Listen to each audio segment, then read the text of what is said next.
तो financial planning का जो एसेंस है वो ये है कि पहले लेवल पे अपनी स्किल पे इन्वेस्ट करो। अगर मैं स्टेप बाय स्टेप बताऊं, अब आपको देखना है आप किस कैटेगरी में हो, किस लेवल पर हो। सबसे पहले अपनी स्किल पे इन्वेस्ट करो, सबसे ज्यादा रिटर्न्स वहां पर है। अपनी स्किल को ऐसा बना लो, खुद को ऐसा बना लो कि आप पैसा कमा सको। फिर दूसरा स्टेप आता है कि वो जो पैसा कमाया उसको बचाओ, ये नहीं कि सारा खर्च दो। फिर आता है कि वो जो बचाया उसको इस तरीके से इन्वेस्ट करो कि उस पैसे से पैसा आए, फिर वो जो पैसे से पैसा आ रहा है उसको खर्चो। सर आप में कौन सी स्किल्स थी जो मतलब यूट्यूब में टॉप लीडर आपको बनाया जिसने, और सर ये आज के ज़माने में मतलब मस्ट है कि होना स्किल्स, क्योंकि हमने देख रखा है कि बहुत सारी स्किल्स होती हैं लोगों के पास तब भी वो लिंक्डइन में अनएम्प्लॉयड रहते हैं। It's a very good point.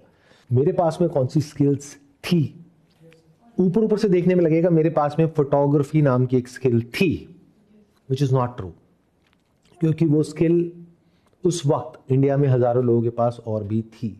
तो मेरे पास में एक ऐसी स्किल थी उस वक्त जो और किसी के पास में नहीं थी, that was marketing. I knew something about marketing which includes but not limited to advertising and sales, जो और किसी को नहीं पता था।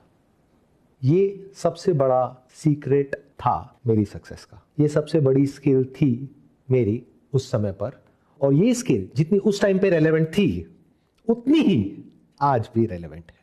When I talk to my son and daughter और वो मुझसे पूछते हैं कि आगे क्या करना चाहिए, मैंने कहा जो भी करना है करो, बट सेल्स और मार्केटिंग को you can not take it for granted.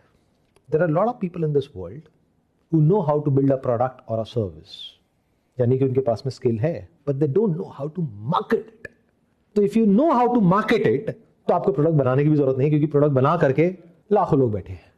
आज की डेट में बिजनेस में अपना कुछ करना और उसमें पैसा कमाना, if you understand what I am talking about, जो अभी आप नहीं समझते हो, यानी कि मार्केटिंग क्या होती है और आज के टाइम में मार्केटिंग क्या है, अगर ये आप समझ जाओ तो आप कितना पैसा कमा सकते हो, कितनी जल्दी कमा सकते हो, उसकी कोई अपर लिमिट नहीं है।